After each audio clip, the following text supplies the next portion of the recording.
Su carnet de identidad todavía figura como Alejandro Injoque, pero ella ya, digamos, en todo su ser, plenamente, públicamente, es Alesia Injoque. Es la historia de esta mujer de 36 años que hizo pública su condición de transexual, ¿verdad? Un mes después del reportaje que todos conocimos a través de la revista ¿Qué pasa? No ha parado de dar entrevistas, en fin. Eh, con ella estamos ahora a ver cómo ha ido evolucionando, cómo ha ido pasando este mes. ¿Cómo estás, Alesia? Muy bien, Buenas gracias. Un gusto tardes. estar con ustedes. Bienvenida. Ahora, recordemos que Alesia es peruana, pero ha pasado muchos años en Chile. A los 7 años vino con sus padres, por la situación que se vivía en Perú del terrorismo. Recordemos la época de Sendero Luminoso. Estuvo unos años acá, después volvió a Perú y después regresó nuevamente a vivir en Chile. Ella es ingeniero industrial y trabaja en Cencosud. Y le llevó 36 años, o casi 36 años, Sí, ¿no es sí. cierto?, tomar esta decisión tan importante y trascendental de decirle al mundo entero: yo soy mujer. Sí, efectivamente. O sea, esto de acá empecé el camino, digamos, el año pasado. Así que fueron unos 35 años hasta que decidí Claro. que iba a dar el paso. Pero hasta que todo el mundo supo y bueno, se hizo tan masivo. Claro, recién este año, ya mis 36 años, ha sido justo para el día de mi cumpleaños 36 que fui como Alesia al trabajo por primera vez. Ujú. ¿Cuándo te diste cuenta que eras mujer?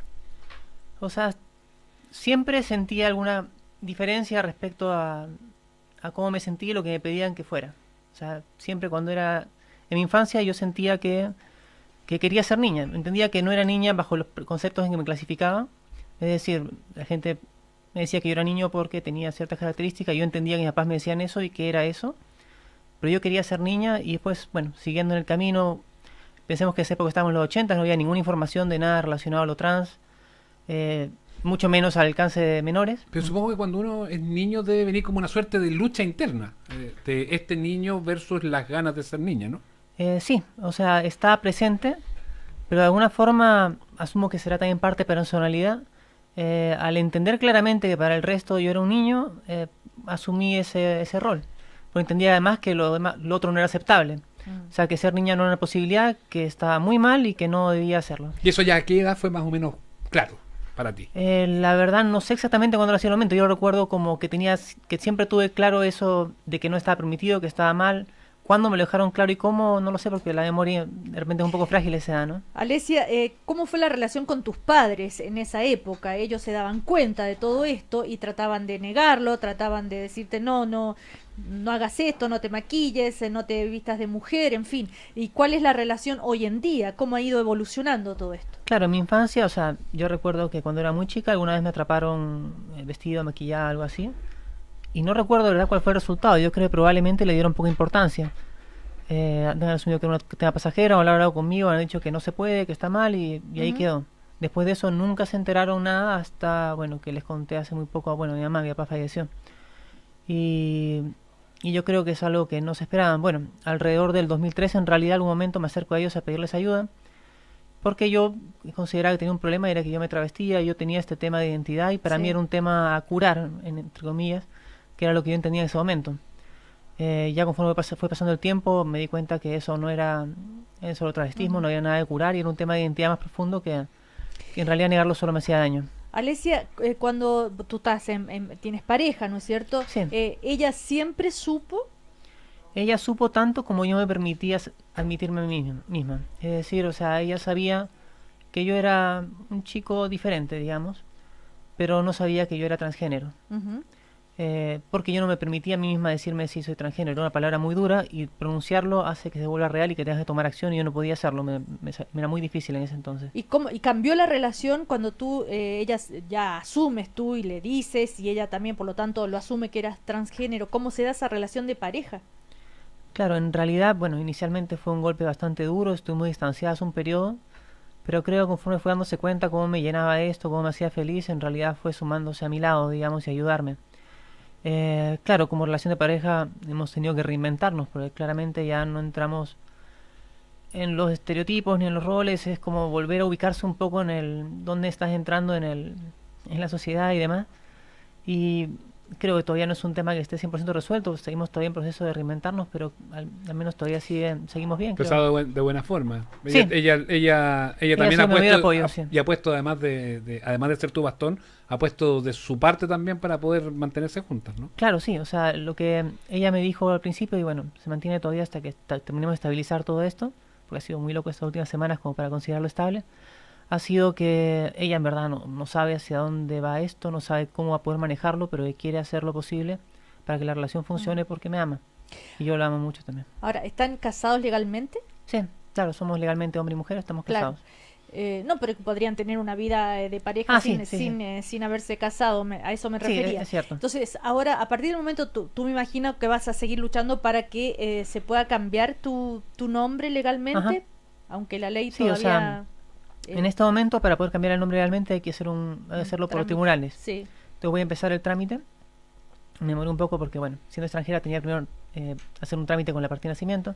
Pero bueno, y siguiendo eso, lo que no sé si voy a poder hacerlo, porque estando casada, el requerimiento puede ser que me pidan disolver mi matrimonio y no voy a hacerlo, ¿no? Entonces yo en verdad voy a necesitar probablemente la ley de identidad de género y además la ley de matrimonio igualitario antes de poder acceder al cambio de nombre. O sea, A eso iba, sí. no te dan ganas, pensando en las herramientas que hay por hoy, terminar con el matrimonio y transformarlo en un acuerdo de unión civil, por ejemplo. No, imposible. O sea, el matrimonio para mí tiene un significado muy importante en lo que ha sido la relación con mi esposa. Si bien es un símbolo de repente y podríamos decir un papel, al final los símbolos son importantes. O sea, la bandera de Chile o la bandera LGBT cuando la pisan.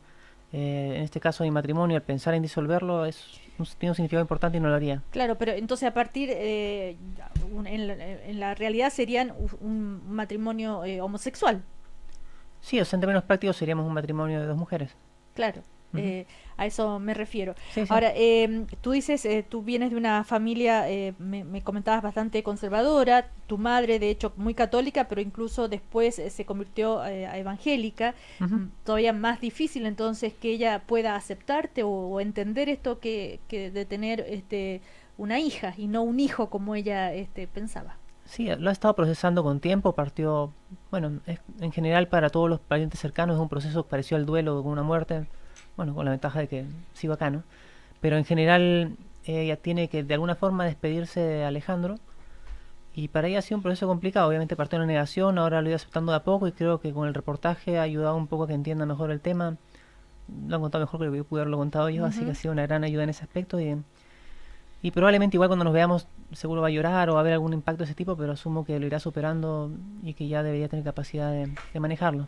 Ahora, yo pensaba anoche, cuando ya leía de nuevo el reportaje, sabiendo que íbamos a conversar hoy contigo, decía, creo que esta conversación que vamos a tener mañana y a entrevistar a una persona por la decisión que tomó en unos años más va a ser que qué absurdo, ¿no? Claro. ¿Por qué nos llamaba tanto la atención? Va a ser pan de cada día casi. O sea, A no va eso debería a llegar. no va a ser noticia, no va a ser algo excepcional, ¿verdad? Lo que tú has hecho y cómo ha repercutido a nivel social seguramente va ayudando a todo esto, ¿no? Que se va aceptando esta Claro. realidad. O sea, mi objetivo de ser visible en este momento es para que eventualmente sea completamente irrelevante que yo sea trans y trabajando y que sea, bueno, si eres trans, ingeniero y tienes un puesto y qué. Claro. Así como que alguien diga a una mujer que tiene un cargo alto, bueno, ¿y qué? O ¿Y sea, qué? ya no es algo nuevo, ya... Cuéntanos, Alesia, cómo fue el momento en que tomas la decisión de jugártela y de ya dejar tu casa y ir a donde tu jefa y hablar con ella y plantearle todo este tema, que fue un proceso nada de simple, no desde lo que se dio ahí en la empresa, sino que desde el punto de vista personal también fue muy complejo para ti dar ese salto, ¿no? Sí, en realidad, bueno, yo tenía al principio la idea de que de repente me iba a tener que ir del país. Entonces tenía como dos líneas en el Plan A y plan B. digamos. Plan A, partió siendo plan A irme del país porque yo veía casi imposible que acá las cosas funcionaran, pero eran realmente más parte de mis miedos que de la realidad. Yo tenía mucho miedo cuando empecé, conforme fui avanzando y contándole a la gente me di cuenta que las reacciones no eran negativas, sino más bien muchas positivas. Y me fui dando expectativas de que de repente las cosas irían bien en el trabajo y en el resto de la sociedad en general. Llegado ya avanzado más el proceso, yo tenía previsto que le iba a contar de todas formas a mi jefa, sea para bien o para mal. Casi Porque, como una despedida, pensabas tú en ese minuto. sí, o sea, yo veía las dos posibilidades. En realidad, al principio veía más posibilidad de la despedida y después cada vez veía más posibilidad que no fuera la despedida. Lo cierto, yo esperaba una reacción bastante más distante y de cuidarse y cuidar la empresa, en el sentido que yo debo hablar con mi jefa y decirle, soy transgénero y que ella me diga, bueno, mira, ¿sabes qué? No sé cuáles son las políticas, no sé cuáles son los protocolos, déjame averiguar y te respondo. Pero ella lo que me dice es te apoyo. Y todo en cada paso en la empresa fue inmediato el apoyo, solamente poniendo la pausa en que tenían que trabajar un poco el tema porque todavía están aprendiendo del tema todavía. Como que no estaban las bases para Claro. poder ejecutarlo. Y eso es lo que hizo noticia, ¿no es cierto? Que en una Sí, empresa claro. como esa se te acogiera, se aceptara y pudieras seguir trabajando. Ahora, tengo una curiosidad, Claro. Alesia, cuando cuando tú tomaste un camino, decía, bueno, ¿cómo voy a pasar de Alejandro a Alesia como corresponde? Bien, todo. Dice, este camino incluía estudiar maquillaje, encontrar tu voz femenina, comenzar un tratamiento de hormonas. ¿Por qué es necesario todo eso? ¿Por qué no es Sí, no en está realidad naturalmente en el cuerpo? depende de cada persona, pero bueno, está claro que cosas como el maquillaje es algo que se Sí, aprende, ¿no? O sea, eso claro, no es algo pero que me es refería genético. a encontrar Pero, tu voz. claro, o sea, en realidad depende de cada persona. Hay personas como Caitlyn Jenner, por ejemplo, que sigue hablando con su voz masculina. Yo personalmente preferí adaptar una voz porque no sentía que mi voz masculina no representara quién soy yo en este momento, ¿no? Ajá, pero Entonces, pero en verdad era buscarme. pero el hecho de tener de ser mujer, de Ujú. sentirte mujer, y como se dice tal vez mal, nací en el cuerpo equivocado. Ese cuerpo equivocado incluye hormonal, la voz, todo Claro. eso. O sea, ¿Y para qué efectivamente, poner el hormonas? cambio es porque para verme mejor reflejada a mí misma en mi voz, en el espejo y Físicamente. sí, exacto, Para físicamente. O sea, al sentirte final, más feliz tú al final de exacto, cuentas. es un tema, era una búsqueda personal de encontrarme y sentirme mejor conmigo misma en esos aspectos, ¿no? ¿Y Déjame- y sí, y ya te encontraste? Sí, es increíble, estoy como nunca. con una comodidad absoluta. Sí, Sí. es por un lado comodidad, por otro libertad, tranquilidad. Digamos que siempre que las personas trans experimentamos lo que se llama disforia de género, que es que obviamente estamos viviendo una identidad que no nos corresponde y eso te genera algún nivel de incomodidad que puede ir desde algo molesto hasta algo que te genera mucha depresión y consecuencias graves, digamos. Déjame volver a la pega. Déjame volver a Ujú, sí. al momento en que te acercas a tu jefa y le planteas este tema. Fue muy emotivo y tú así lo has reflejado el hecho de que te dijeras sí al tiro y vamos y yo te voy a ayudar. Sí. Prácticamente porque uno podría haber esperado, voy a consultar cuál es el protocolo, pero aquí eso fue lo segundo, incluso lo tercero. Lo primero fue un apoyo irrestricto que tuviste de parte de tu jefatura, ¿no? Sí, así fue. Y eso para mí era algo que no estaba en ningún escenario de los que tenía planeados, ¿no? En verdad, en cada paso que di, tuve la suerte de que todos los escenarios fueron más positivos que lo que yo imaginé. O sea, yo no imaginé en ningún caso que me recibieran con aplausos en el trabajo y que me esperaran al día siguiente con un globo diciendo bienvenida Alesia. Fue muy bonito, o sea, me ha hecho llorar mucho. Y ha sido una bienvenida muy colorosa y cariñosa, en verdad ha sido increíble, no podría haberlo sentido diferente. Y después ya en el plano más personal lo volviste a hablar con tu jefa, ¿no es cierto? Sí, claro, o sea, le he agradecido mucho, creo que varias veces, no sé si habrá ser aburrido, pero en verdad le agradezco enormemente todo esto, o sea, ha sido un apoyo fundamental en verdad en todo esto. Alesia, ¿ya has pensado en hacer una cirugía, una reasignación de sexo? Es algo que no he evaluado en este momento, pero no sé, en realidad es complejo porque es una cirugía bien complicada, bien cara. Entonces, en verdad, yo suelo ir de repente por política profesional y solamente abordando las cosas que se ven al horizonte cercano y como eso no lo veo cercano, no lo he pensado a fondo. ¿Pero te gustaría? No sabría decirte, en realidad no lo he pensado y podría ser que sí, pero no lo sé en verdad. ¿Para una vida sexual sería mejor? Creo que es independiente, no. Yo sé que hay gente que tiene vida sexual perfecta en los dos sentidos, ¿no? Así que no diría que es necesario, es un tema de comodidad personal y en mi caso en verdad no lo he analizado a fondo. Alesia, al dar a conocer tu historia y además tú te acercaste antes a la Fundación Iguales, te tocó conocer muchísimos casos de personas trans, de niños trans y también sobre todo personas que no tienen los recursos económicos, ¿verdad? Ni familiares para afrontar todo esto y eso te impactó mucho, ¿no? Sí, en realidad yo conocía, o sea, en el trabajo yo trabajo generalmente mucho en almacenes y conoces gente que es humilde. Pero el nivel de pobreza que ves en el grupo trans es mucho más crudo. O sea, hay gente que tiene muchas dificultades para encontrar trabajo. Tiene tremendas barreras para entrar al mercado laboral, para insertarse en la sociedad. Y eso no lo había visto antes. O sea, yo no había visto situaciones equivalentes. y es muy duro. Realmente es algo que a lo que se debería apuntar y a lo que debería apuntar esta ley de identidad de género. Realmente la primera barrera para entrar a un trabajo es que llega un sujeto barbón, medio, de repente algo musculoso, presenta su documento y dice Rosa. Inmediatamente eso genera un impacto con la persona que lo entrevista y genera ya Claro. un primer rechazo, un primer impacto negativo, digamos, en la entrevista que te limita el acceso al mercado laboral. Ahora, ¿tú estás consciente que para que de alguna manera entiendes ese impacto que puede generar? Porque todavía nos falta mucho culturalmente, ¿no? Hacer ese Sí, cambio de switch. sí, claro, o sea, y yo creo que más allá del cambio de switch es la discordancia que se genera en esto de acá, es lo que refuerza que se falta la ley. Por ahí me pasa que cada vez que voy a hacer un trámite, no es que vean que dice Alejandro y digan, ah, ok, sino que ven que dice Alejandro y me dicen, y la gente siente que no coincide y llaman a un supervisor para ver qué pasa, porque voy a cobrar plata o algo así, tienen que escalar y ver y tengo que explicar.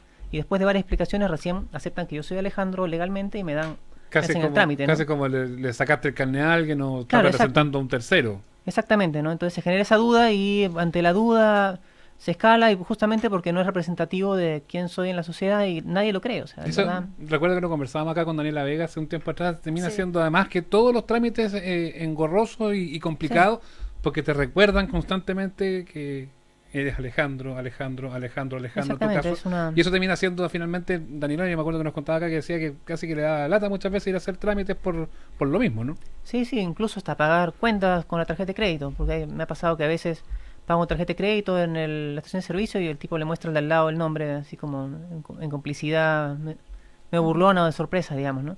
Entonces es una lata, realmente es, o sea, va desde lo laboral que realmente impacta a alguien cuando va a una empresa hasta lo práctico del día a día en donde te evidencia y te pones a la merced del que quiera burlarse o en las demoras en los trámites. Chile es un país que discrimina mucho. Pese a que hemos avanzado bastantes cosas de ver lo que ocurre con las minorías y distintos grupos que se organizan para ello.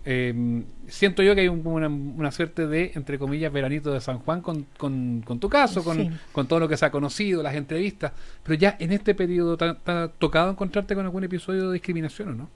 La verdad, nada evidente, en verdad, no he tenido ningún impacto negativo, pero bueno, podría ser también por los espacios en los que muevo, no recuerdo ninguno puntual. Alguien me chocó con el hombro alguna vez caminando, pero sería difícil asumir que fue específicamente por ser trans, ¿no? O sea, Podría haber sido accidental. podría o ser cualquier- accidental, entonces ante falta de evidencia no asumo lo peor. No hace mucho hemos conversado acá con padres de niños transexuales y toda la batalla que llevan también, tratando de lograr que los dejen entrar, por ejemplo, al hijito al baño de mujeres en su liceo, en su colegio, en fin. ¿Qué le dirías tú a esos padres y a la sociedad en general? ¿Qué consejo le darías Claro. sobre todo a los padres cuando que tú que has sido un niño que has pasado tantos años para poder dar a conocer tu realidad? Claro, partiendo por la sociedad, lo que diría es que en verdad no le tengan miedo a los niños trans. O sea, estamos hablando de niños.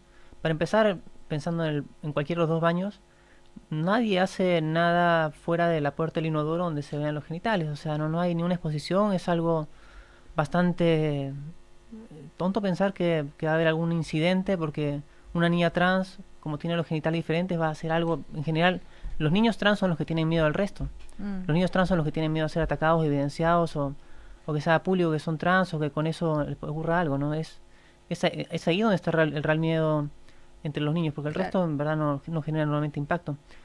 Y respecto a los padres, es difícil decir algo concreto porque yo sé que la situación es bien complicada.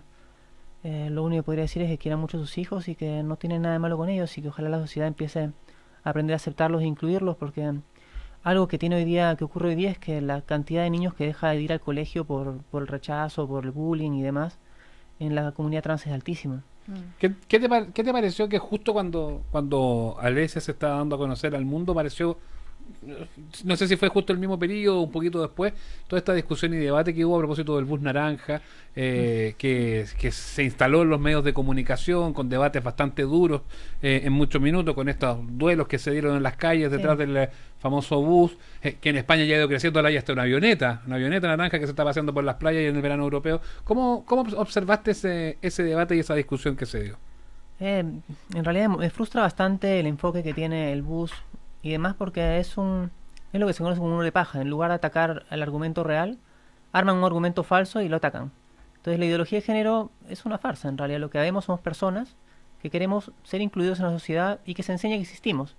O sea, yo lo que espero es que en un colegio más adelante se le explique a los niños que las personas gays y trans, lesbianas y bisexuales existimos nada más. Y que es algo real, tangible, verificable. Eso no significa que les vamos a enseñar a ser gays, eso no se puede. O enseñar a ser trans, menos todavía. A mí nadie pudo enseñarme a no ser trans, por más que durante años de años fue lo que recibía la sociedad. No es algo que se puede enseñar. Y respecto al bus, es complejo. En realidad, por algún lado están las discusiones de que dicen que es un discurso de odio y debería estar prohibido.